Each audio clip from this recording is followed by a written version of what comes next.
Hello everyone, Marshall Sutcliffe and Jacob Van Lunen here with you for round 8. That's a lie, it's Rich Hagan really, and JVL. Great to have you with us. It's Alex Gerlach on the left, Even Flock on the right. These players are 6-1. The winner here, make day 2.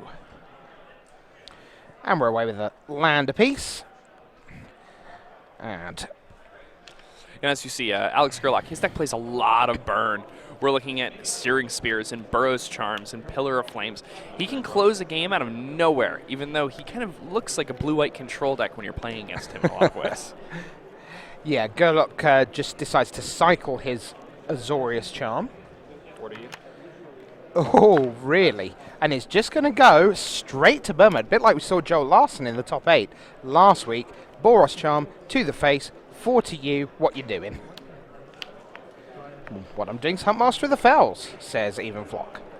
Now, Huntmaster's great here because not only does he get 4 power for 4 mana, but he also took a lot of thunder out of what looked like Gerlach's only route to victory. Gerlach missed a land drop on his 3rd turn, which is going to be huge here. He wasn't able to play his Geist on that turn. And he decided, well, the only way I'm going to win is by just sneaking through damage. I'm just going to Burrow's Charm even to the face. This is how we're going to do it. Like, we're going to reduce Flock's life total from 20 to 0 as fast as we possibly can. And now Flock has Huntmaster of the Fells. He's bouncing right back to 18. He just undid half the damage that was already dealt. Yeah, and as you can see, Gerlach he does have a Sacred Foundry now, which is good. He has a Geist of St. Traft. He's got a Pillar of Flames, got a Boros Charm. So it's not... That land has actually got himself somewhat back into having choices to make, and the choice is that turn 3, as we mentioned, Geist of St. Traft. Yeah, and unfortunately for him, it's his 4th turn now because he missed that land drop. So he does have enough burn to force it through, though. So if Flock decides to attack with a few guys and just leave back 1 blocker for this Geist, which I don't think he's going to do, he's too good for that, then Alex is going to have to go through. You're going to have multiple burn spells to get through, which he does. So. Okay, so in the classic question of who's the beatdown, does Even know that Alex is the beatdown despite kind of looking like a control deck? I don't know if he knows that. Okay. It's not particularly obvious on the surface. Right. The Geist should give it away, though. Okay. But the extra Huntmaster says that he can do whatever he wants. Sure. It's a get out of jail free card. So, there's another wolf. I imagine there'll be tokens on the board sometime quite soon. We've had some wolf tokens around the feature match area. They'll be somewhere. Wolf tokens are particularly attractive, so players tend to take them with them. That is true. So Gerlach untaps with his Geist of St. Traft. He could run it into a wolf in order to get 4 damage through the air. But the play that I like here is playing his Hallowed Fountain untapped, casting Pillar of Flame, targeting the untapped Huntmaster of the Fells, then casting Snapcaster Mage, and then recasting Pillar of Flame on the wolf, and then so clear the way and deal 6. And like for the full 6. And have a Snapcaster. That sounds awesome. Here we go. Pillar, boom. I'm at 20, he's at 12. Yes, I know the Pillar of Flame's in the graveyard. There's a reason I've left it there. It's because I'm about to show you that I'm going to cast it again. And there it is. And then smash. And even though he's 6. behind in life total by such a great deal, I mean, even now he's still behind after cracking in with a Geist for full value. He still has to remain the beatdown here. If he ever goes into the mode of let's play we're both going to play cards kind of game, he's going to lose. Oh, and that's Bonfire. That's it. Yeah. So Smash. It's a miracle, and that's Bonfire does. Bonfire just takes the game over sometimes, and Gerlach now in a lot of trouble. yeah, he's at 4. It's a lot to ask for your deck to help you come back from a situation like that. And of course he also only he's got 2 red sources from the Foundry and the Vent, so he could clear the board here. Just Searing Spear, Searing Spear. Oh, the Bonfire wasn't miracled. It was just for 2. I'm sorry. So, still very strong. But Alex at 6, so it's not quite game yet. So there's Searing Spear number 1, and he passes with the wolf waiting. Draw for Even. 5 cards in hand. In comes the wolf. And Alex is going to Searing Spear that. Is there a reason you wait until your opponent's turn for that second Searing Spear? Well, I mean, there are enough things that can happen in Standard where your opponent can interact with their own guy, or your opponent might have a haste creature, where the Searing Spear could become more valuable on your opponent's turn. I mean, he had to cast the first Searing Spear to kill the Huntmaster on his own turn because he didn't want his opponent to flip the Huntmaster and deal him an extra 2 damage. But Well, we get Garrett Primal Hunter, and the 4 damage from the next Boros Charm from Alex is going to get redirected to Garrett to get rid of it, but not before a 3/3 Beast exists. But there's more burn in Alex's hand, so the board is clear again, and Farseek, Alex will think that's completely fine. He's fighting hard. yeah, he's fighting to keep himself in this game. But now we're starting to see the problem here with the red-white-blue deck. If he starts trading blows and just using removal spells every time Flock is casting his own spells, and if Flock's on the offensive, then Alex can't really win as long as Flock is on the offensive. So he needs to be the one putting pressure on Flock if he wants to have any chance here. Okay, so he's done the first bit, which is still be in the game, kind of, and now he needs to start pushing forward. Yes. Of course, one of the He's going problems is that although you can see 7 land in play for Flock right now, one land he doesn't have in play yet is Kessig Wolfram, and when he does see one of those, then every single creature Is is going to lethal. be the end of the game. So I'd like to reach out and hit your Boros Reckoner.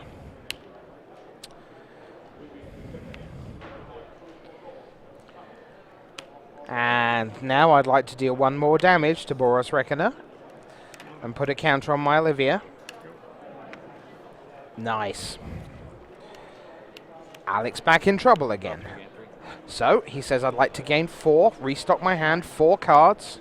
So 3, at least right? 3? Oh, 3, that's right. 3. Yeah. There was certainly a red card in there.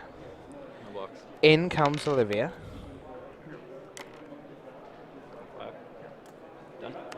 Flock, the Grand Prix Lisbon champion, defeated Elias Watsfeld in the final there. So there's Geist of St. Traft in Alex Gerlock's hand.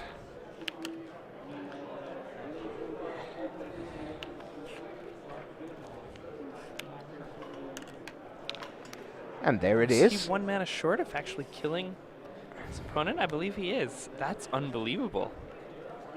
So if he had 1 more mana available to him, he could have hasted this with Slayer's With Stronghold. Slayer's Stronghold, yeah. And then Burrow's Charm for the win. Wow. What a beating that would have been. Always assuming Flock didn't have an answer to something along the way. Yes, actually, Flock has the Olivia that could. He has enough mana at his disposal where he could shoot and steal the Angel. So it actually would not be lethal. But 1, 2, 3. 7. Yeah, he's got 7. Yeah. Players Matthew Day. So Gerlock, with just 2 cards now that he's laid his Geist, he's going to pass the turn with 4 mana open. And Flock. Any creature, good enough here for Flock.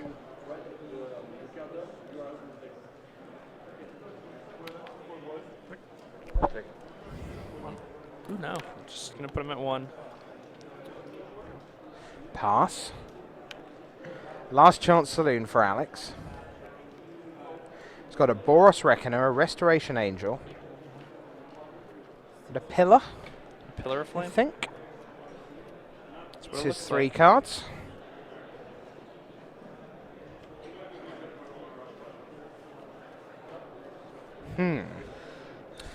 He's got to be concerned about the 3 cards on the other side, though. Yeah, and I mean, it's right now his hand can't even beat the board. That's the problem. He's So, just like, yes. So That's- let's make a different board. Let's go to game 2. So, even Flock of the Czech Republic out 6-1. These two trying to get to day 2 at 7-1 with a round to spare. Flock leads by 1-0. And Olivia is the type of card that can just take a game over completely by itself. Gerlock is going to need a card like Azorius Charm in order to battle that. But with the way that game was going, it was very obvious that he did not have an Azorius Charm in his hand, which let Flock attack freely with his Olivia. I mean, the only chance was that Alex had drawn Azorius Charm off of the Sphinx's Revelation.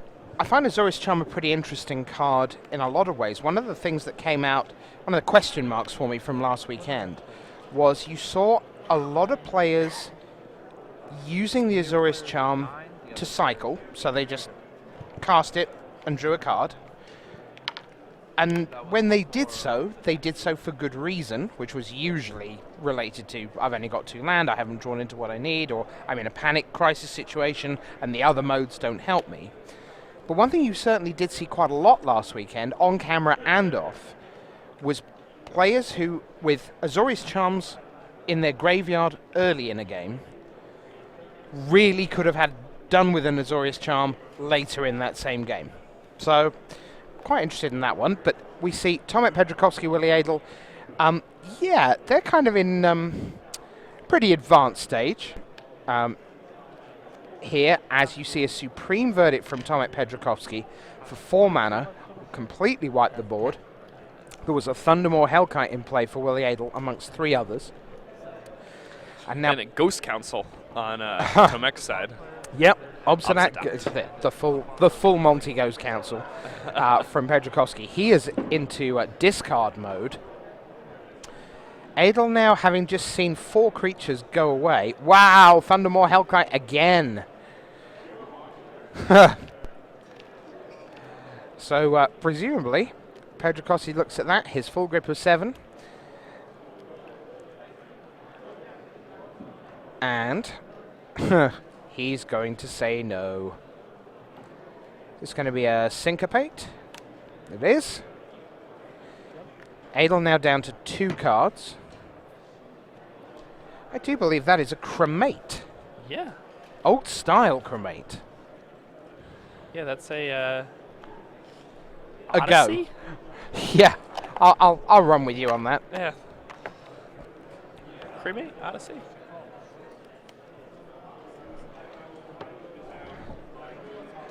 You see a Nephalia Drownyard come down for Pedrakovsky. And in fact, you see Willie Adel pack it in at that point. We were there just in time for the key play of the game. Adel was pretty much had Pedrakovsky on the ropes. And Pedrakovsky said, I'm quite prepared to lose my Obsidian Ghost Council because you're going to lose pretty much everything. After which, no way I'm letting you have your Thundermaw Hellkite. Syncopate that bad boy. Bit of Cremate action. And Adel says, yep, that'll do. 1-0 to Tomek Pedrakovsky. So welcome back to Game 2. Alex Gerlach against Stephen Flock. Gerlach 1-0 down. So from Alex's point of view, Jake, he's going to kick off Game 2, and he wants to get aggressive and quick. Yeah, he wants to be really fast in a matchup like this. Now, it may seem strange that the blue deck is going to be on the offensive against its green matchup, but he can't play a long game. Olivia Voldaren and Thragtusk and Huntmaster of the Fells, those are too big of a mid-game. So especially when Alex is on the play, his plan here is, play as much of a board presence as I can, as early as I can, and aim burn spells at my opponent's face whenever I can. So whenever I have open mana and nothing else to do with it. Is it true to say that this is almost a kind of, the dynamic of the game is almost a U-shape? It begins with Alex Gerlach trying to be aggressive early. If it would get to the mid-game, then it all really favors Even Flock because he's got all these mid-game grindy things with generating card advantage and board advantage and life advantage left, right, and center. And then if that isn't enough to get the game won, then we swing back up the U-curve to Alex Gerlach at the end, because at the end, whereas Flock is still going, okay, I've drawn... Yep, I've drawn another Huntmaster, which is pretty good. Alex Gerlach's like, yep, well, I'm going to draw 6 cards and gain 6 life, and then I'm going to untap, and then I'm going to kill this, and I'm going to cast a Thundermaw Hellkite. And so there's almost like 3 potential phases to this game. As you watch definitely. it, follow it all through, and let's see whether Alex Gerlach can make his notional early start count. He begins, well, not with a 1-drop, but with a let's not go to 18 drop in the form of Steam Vents.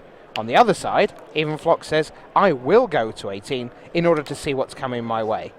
And that's interesting, because what's coming his way is nothing on turn 2 right now, 4 land, and then Geist-Dissonant Draft and Boros Reckoner. I actually like that keep a lot from Alex Gerlach. His That's hand does bold, exactly what he 'cause wants.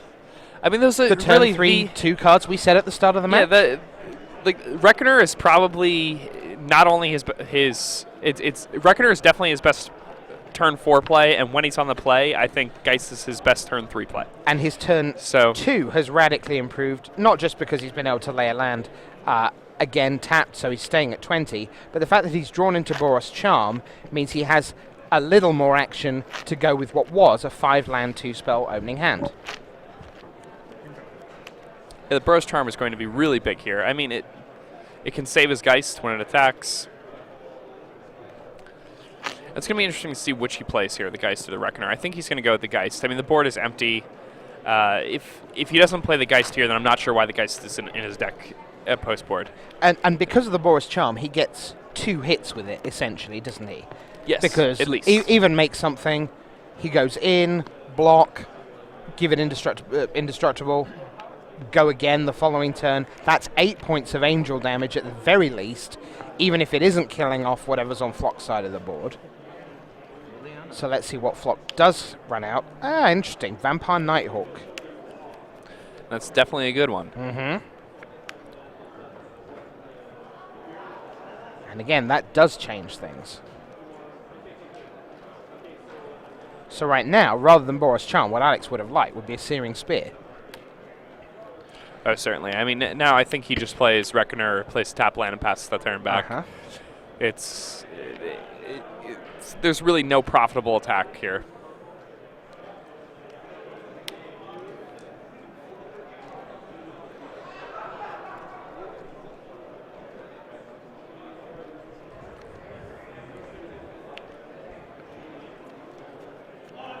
The downside to that, though, sure, no profitable attack, that implies that already, as we see Flock untapped with 4 land, we are heading, now with 5, and a Death Touch Fire with lifelink, heading to that phase of the game where Flock starts to edge into the lead. 5 mana. Definitely. There you go.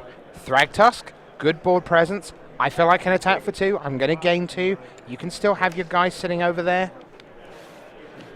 Advantage Flock. So now the question becomes, can Alex stick in there and start laying land after land? We know he's got early land because he started with 5. Can he keep laying land, stay in the game, and eventually start pulling away again with his uber control elements at the back end? Well, it looks like he's got a chain of Hellkites, though. And, I mean, Flock's deck is not well equipped for the Hellkite. Okay. So despite being on 25, maybe Alex can make the aggression count still. Let's see. It's a lot of damage on the other side, though. Thragtusk and lifelinking Nighthawk. That's big. that is big. The Nighthawk represents a 4-point swing every turn.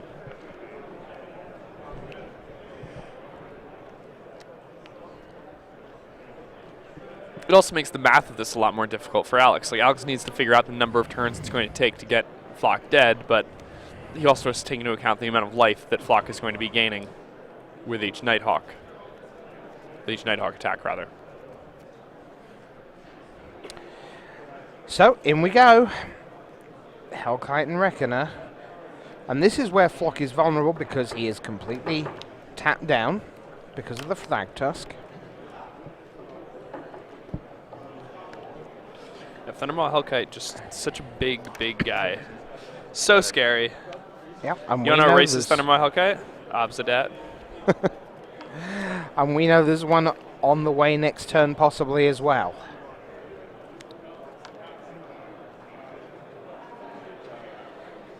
But now it's Flock's turn to see what he can do, given his opponent this time has no mana available. There will be no tricks going on.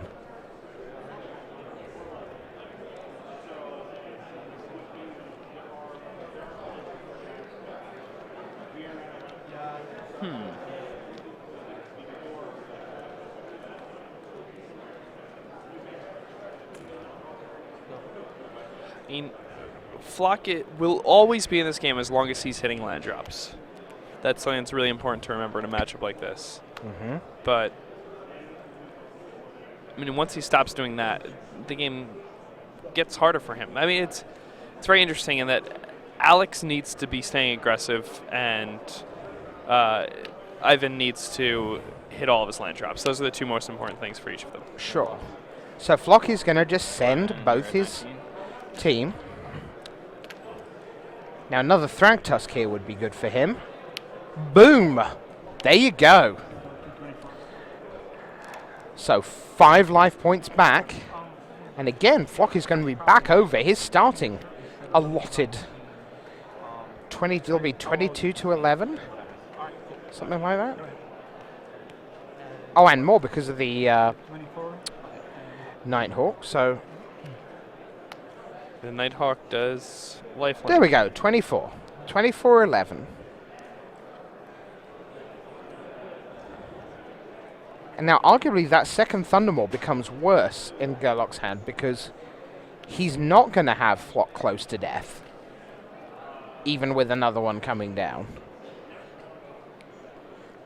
And 6 creatures on the table. Yeah. Arguably, the 5th best creature on that board right now is Geist of St. Traft.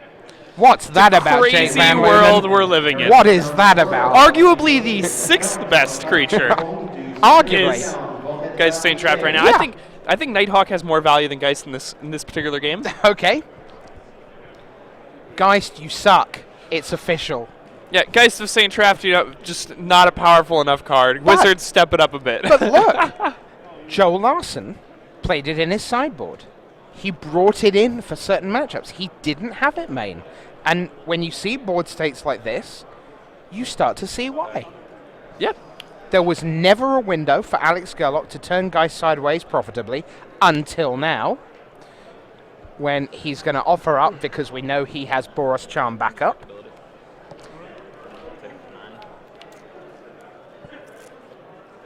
Swing for 9. It's going to put Flock down to 15.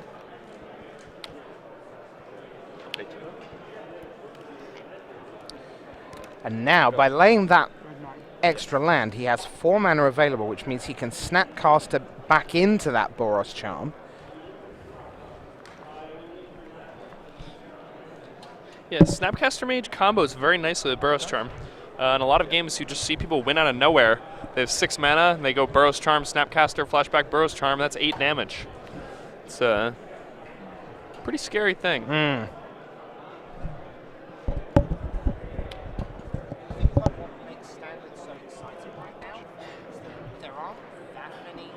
Situations where the cards being played are really grinding minimal advantage.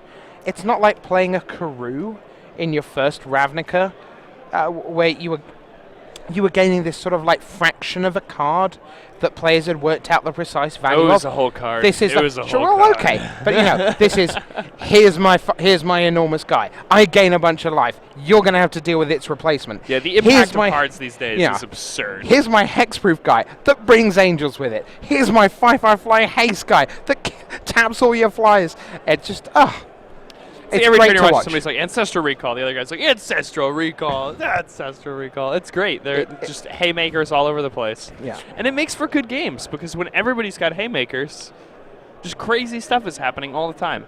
Geist of St. Traft is the worst creature on the board with 6 creatures on the board. Yep. We're happy to officially give it that title now.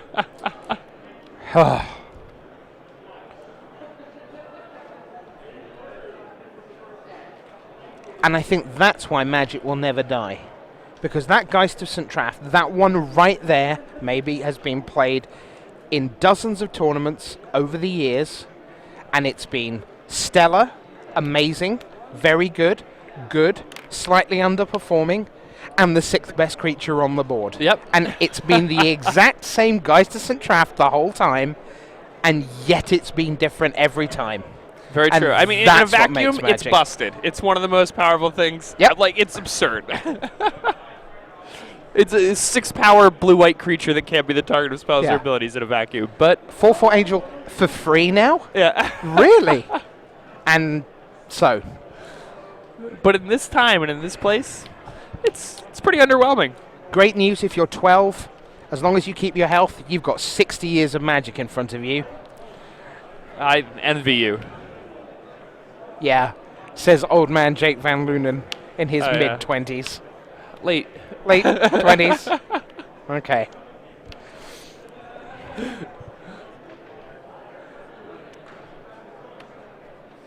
And with the Kessig Wolf run down now, things just start to look really, Yes. really rough for Alex Yeah, here. we didn't see it in game one, the Kessel Wolf run. We talked about it. We said it would be a big deal. Go to block. And we're going to see Snapcaster Mage obviously targets the Boros Charm. We're going to get 2 blocks. You know, with the Snapcaster targeting the Boros Charm, I think it's pretty safe to say that there's no Searing Spear in Alex's hand. So if you're Flock here, you probably just want to. You can dump all your mana into the Nighthawk and get the lifelinking power, or you can dump your mana into the Thragtusk because the 2/1 blocking it and get the Trample. So that's really the push and pull here. You have to decide what's better. Can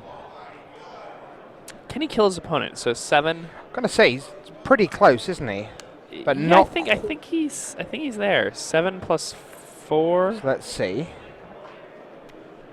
Yeah. So 4, 8. Yeah, I mean he does it by 1. He can just target his Thragtusk, and as long as Alex doesn't have something, then Flock is the winner of this game. He just took the match. Yeah, and Alex is nodding. Think we're about to see a handshake round about where it says Grand Prix under that Snapcaster, and there it is. Yep. Even Flock takes the match by 2-0. In the end, Alex never got a chance to go into Sphinx's Revelation mode. He tried to stay aggressive with Thundermaw Hellkite, but Flock with the double Thragtusk and that really critical turn 3 play in the end. The big play of the game was the Vampire Nighthawk. Yeah, excellent sideboarding there from Flock. I mean, we've seen people bring in Vampire Nighthawk against aggressive decks, against Jund Mirrors. It's just a card that we've seen many, many times, but it's not necessarily the card that everybody would expect you to bring in against a blue-white deck. All right, so that was even Flock against Alex Gerlach, 2-0 to Flock. And we are going to head across town for another look at Tomek Pedrakovsky against Willie Adel. So Pedrakovsky is playing the Esper control. He's got an Augur of Bolus, and looks like he's got a 3/3 token in play right now. Yeah, perhaps he had evil twinned a Thragtusk. Oh, very good. Good Yeah. call. There's an evil twin in the graveyard. Yep. Yeah. You should play more actual Magic, Jake Van Lunen. You're good at this stuff. Have you ever played competitive Magic at all? A little bit. A little bit? Yeah. Okay. bit, Proto but, ever? Yes. How'd you do? I won. Okay. Okay, we've done that now. So, moving on.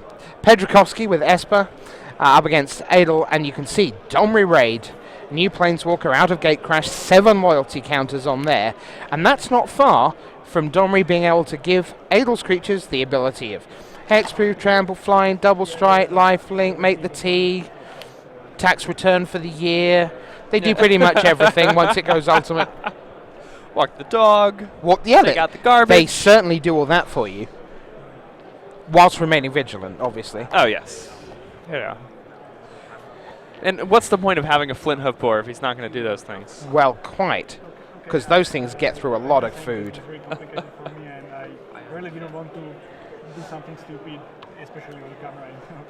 You have to, it's dangerous, too. You have to keep all that flint around in your house. It's just Rough. it's a nightmare. Make fun of me for a long time.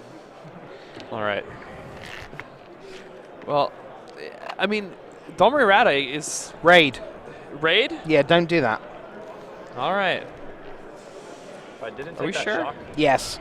so you wouldn't All have right. lethal, would you have just pumped the nice Zach, Zach Hill said Rade. Yeah, he's Raid. wrong. Yeah, but if I know didn't this take because the I shock made the from Inside shock, R&D then you documentary in would which they all said, it's Raid. So would you have pumped the Nighthawk probably? Obsidat, Ghost Council comes down. For those of you wondering, they don't actually make the T once the emblem occurs for Domri Raid. It is. Creatures you control have Double Strike, Trample, Hexproof, and Haste. Those are all the abilities that the creatures get. So you're going to see Tomek Pedrakovsky remove Obsidat, Ghost Council, exile at end of turn. He's back in discard mode. This is bad for Adel again, obviously. You see lands are plenty for Pedrakovsky. 3 cards for Adel. Some removal spell that would be much better for you in this place. So I think you're probably right. And again, yes, there's your emblem. Well done, which is all well and good. I guess. I mean, Double Strike is a lot. Good luck. yeah, and they do have Hexproof trample. is pretty good. Yeah, and they have trample. The Hexproof actually becomes a lot better now that Tomek played as Obsidat, because now the only way he can really interact with Willie's guys is via Supreme Verdict. Yeah. The Supreme Verdict will have to deal with the Obsidat also. So they have. Oh, another Domri Raid. Okay. Now, does Pedrakovsky do something about that? I wonder whether Pedrakovsky has Planar Cleansing floating around in his list. Let's take a look.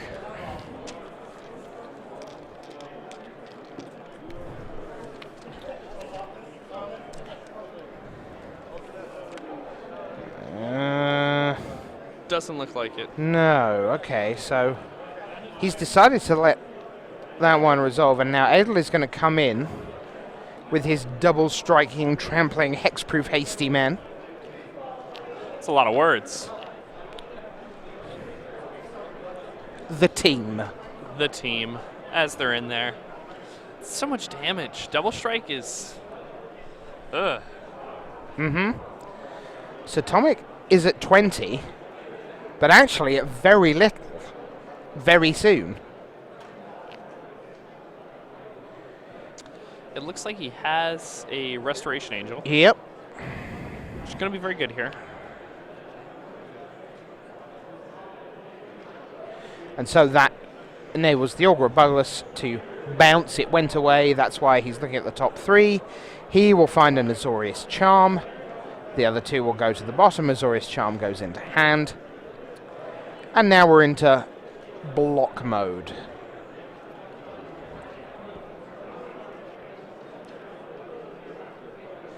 Yep, you read that emblem. There's a lot going on with that. So I just get in the way as best I'm able. Thing is, it's like a virtual Kessig Wolf Run, because every card is a threat. We're going to see one imagine Supreme Verdict next turn, because it's hard to imagine that Pedrakovsky can risk another turn, even with those 2 defensive creatures now.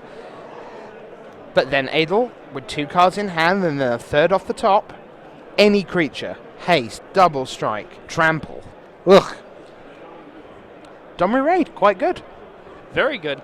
A card that people weren't too sure about when it got previewed. I think most people knew it was good, but they didn't know if it would have a home right away. And partly that's due to the casting cost. Because anytime you see a Planeswalker that, quote, only costs 3, you're like, well, how good is that going to end up? Is it going to be super powerful? You kind of think that 4/5 is the sweet spot on Planeswalkers. But here we go. Pedrakovsky piles in, gets rid of Domri, number 2. And it looks to me like we're setting up for that 4 mana there for exactly what we talked about. The Supreme Verdict. Oh, Boros Charm in response. Do you have a counter spell, Tomek? You need one. Dissipate, Syncopate. Azorius Charm to cycle. And Nephalia Drownyard cannot help Kasparov's Charm. The Azorius Charm, yeah. Yeah. Wow! Willie Adel with the Boros Charm, the counterspell Boros Charm, functionally, for Supreme Verdict. And it is time for some bonus hockey here at Quebec. It's 1-1. Pedrakowski. Oh, Supreme Verdict, no third by Boros Charm for Willie Adel. Yeah, Boros Charm, we're just seeing how powerful that card is. I mean, 4 damage for 2 mana is already pushing the limits of what we've gotten for red-white in the past. Then the card can also be used to counter cards like Supreme Verdict. The card can be used to drastically change combat scenarios. The card can combo with creatures that have very high powers to just end games out of nowhere. This is the real deal, and it's a card we can expect to see for a very long time. Across all formats. It'll be a legacy staple, it'll be a modern staple for a long time. So, just while they're shuffling up, a little bit of bio information. What's going on with you at the moment? What are you doing on MagicTheGathering.com? What's your line of work with Wizards right now? I'm currently writing a column called Perilous Research. This is a column where I break down what's going on Magic Online. I'll look at a particular format, different formats from week to week, and I'll show you some of the decks that are performing well in those events. A lot of the time I'll focus on whatever the current PTQ season is, or if there's a big event coming up, like a Grand Prix or something like that, I might focus on that format. If you want to learn something new about a format, if you want to become more competitive, if you play casually or if you play at Friday Night Magics and you haven't really taken the step to start playing on Magic Online yet, reading my column can give you a great idea about what types of decks you're going to be up against when you do log on and you play on Magic Online. It can also give you an idea of how you can get started and what some good deck lists might be that you might want to build to get an entry into playing Magic Online. It's an interesting change of pace for you as well, because obviously your previous column on there was building on a budget, which was all about, I think probably the most important thing in that was about having fun with the brew. Oh yeah, I mean, right? it's still about having fun. That's how it is with Magic in general, no, right? it's all about fun, but this is a different kind of fun, which is about be prepared, know the sideboards, here are the powerful cards, these are the moves and shakers, this is what you want to be doing, this is well positioned. I think that was one of the biggest complaints about me, though, during building on a budget. Oh, you like that on BOAB? I was like that on building on a budget. You bad man. I can see that. Okay, we're underway. Thanks for that. Just to catch up, that's something I read every week and really enjoy. Thank you. Tomek Pedrakowski, 6-1. Willie Adel, 6-1. And we go. And this will decide which of these two makes it into day 2 with a round to spare. The loser will have one more round to try. Marshall Sutcliffe will be back with you. He's been having a look at some of the tables that have been going on during here. And Tomek deciding to just cast Think Twice during Willie's End Step instead of using Victim of Night to deal with the elephant in the room. By the way, Rashad, this is round 8, isn't it? I'm not imagining that, am I? Pretty sure it is. Losing track of the universe, one round at a time, as Loxodon and Smiter becomes victim of Victim of Night. It's a sad elephant. Oh. Domri, no. Go away. Negatory from Tomek Pedrakowski. He says no with negate. And he missed his land drop there. If he did his land drop, an Obsidat into an unpopulated board is almost always good enough. Now, he has a negate, but of course that doesn't counter Thragtusk.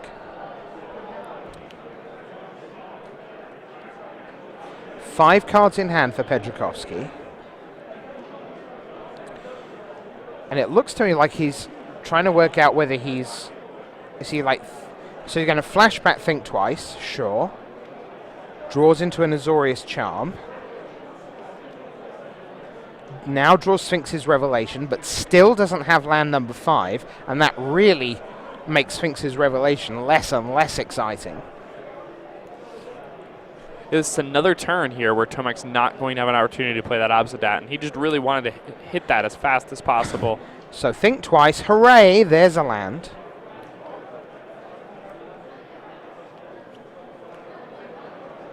Without the Think Twice, would you have considered Sphinx's Revelation for a couple of cards? It would only be one card just to try and find the land. Was it getting that desperate for him? I think so. I Okay. mean, it's not. I don't think his options really existed anywhere else. If he has to think twice, so obviously he's going to go ahead and do that. But much better. And now there is more land in Pedrakovsky's future. Quite interesting the way that all his lands are in the red zone right now. So sort of, like visually, they're his army. Halfway across the board towards Adel. The reality is that it's the Thragtusk that dominates the board alone right now. it's kind of an interesting mind game, sort of moving your lands forward when you want your opponent to play passively, like taking over the board. Yeah, people who think that Magic isn't a physical game sometimes haven't watched enough Magic. Yeah. Restoration Angel from Willie Adel. Snapcaster Mage from Tomek Pedrakovsky. Adel picks his cards back up. Victim of Night. For the Thragtusk. Willie's ready with his 3/3 beast. He untaps.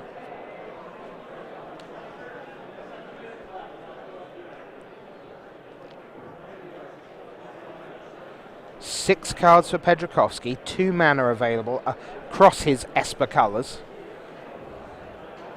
In we go. And Adel is well aware that there's an Azorius Charm. There's a possibility here. Pedrakovsky's going to say, sure, I'll take all of that. Now what? Well, it's just a Sacred Foundry and a pass.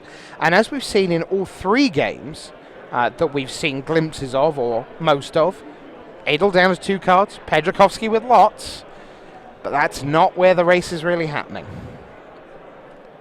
Pedrakovsky. I still like Tomek's chances this game,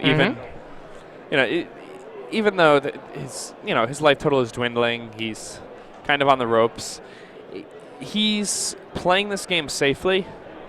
And there's not really much that Willie can do about it. Willie can have a good draw step or 2, but right now, what Tomek would die to, though, is potentially, because he's slight, I mean, it seems silly to say light on land at 6 mana, but he isn't dropping a land every turn. We could see a repeat of Game 2 with the Essential Supreme Verdict, which is Fought Over, and Boros Charm is the trump card for Willie. But we'll see.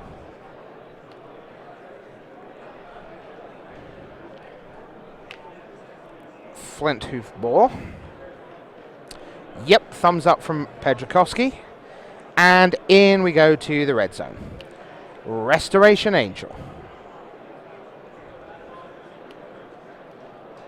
Snapcaster Mage. Target Azorius Charm. Cast Azorius Charm. Now, presumably, you send the token away because it's gone forever. Or do you put an actual card back on top? Because you get then to rob the draw step. What do you do? Restoration Angel's nice because, it's going to tie up 4 mana. Willie did not play an 8th land last turn, and Willie's deck has a huge abundance of 4 and 5 drops, so... He has just paid 2 life for that Stomping Ground, and that means there's more on the way, and it is a Thundermaw Hellkite, 1 damage to the Restoration Angel, and that will kill it. Thought there was a 1-for-none trade, the Restoration Angel for the Flint Hoof Boar, but Thundermaw Hellkite polishes off Pedrakovsky's Restoration. So, of course, he knows that Adel has Restoration Angel coming again next turn. A full grip of 7 cards. There's a Sphinx's Revelation there. Cavern of Souls is what he's just drawn. There's an Obsidat that was there since, it seems, for about 10-15 minutes, Jake, where we saw him at 4 land going, wow, he's got an empty board. He draws a land here. It's almost over. Yeah. And ever since then, it's been back foot for the Polish player. He never had a chance to cast this big spell. I mean, what you really want to do is you want to cast that into an empty board, and if you can't get an empty board, then you might just end up having to cast it for the old-fashioned reasons.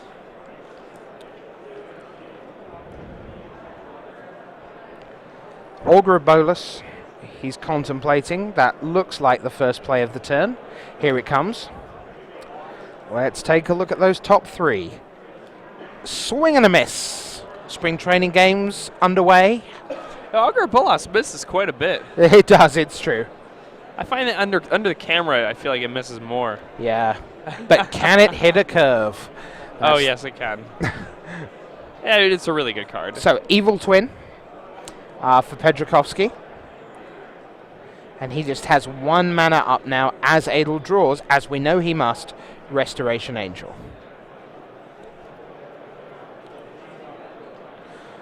The 2012 Grand Prix Toronto champion, multiple Pro Tour top 8er, not least Seattle, returned to Ravnica last year. He casts it. He says, I'm going to say Thundermaw Hellkite. It's going to come back. It's going to tap your Evil Twin. Block. Take a bunch. Pedrakowski deep in trouble. Adel with that 1 card, just you can see at bottom right of your screen. Pedrakowski untaps. Can he survive? I mean, he's got Sphinx's Revelation for 4 or 5, depending whether he lays a land here. I don't think that's enough here. Just missing those land drops was too brutal. He ended up, he has all these powerful spells in his hand, and they just got stranded there. He has a negate, which is potentially good news because Adel may try and finish him off with some kind of burn. 1, 2, 3, 4, 5 gets you Obsidat. Goes Council, so let's gain a little bit of life there. Don't worry looking at Willie Adel's life total. That's not the issue right now. It's all about Pedrakowski. Can he survive? Laser land tapped, passes the turn. He keeps his negate mana up. What has Adel drawn? Pedrakowski chose not to exile his Obsidat. He needs it back. He needs to hold it on D here. Totally. He's at 4 life.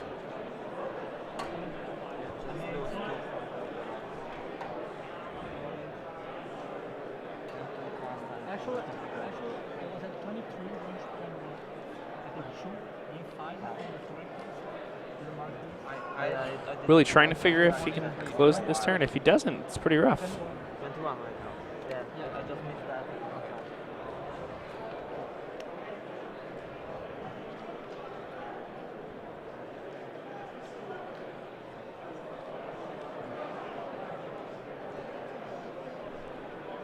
All right, so in they come. Smash. So, Obsidat will take out a token.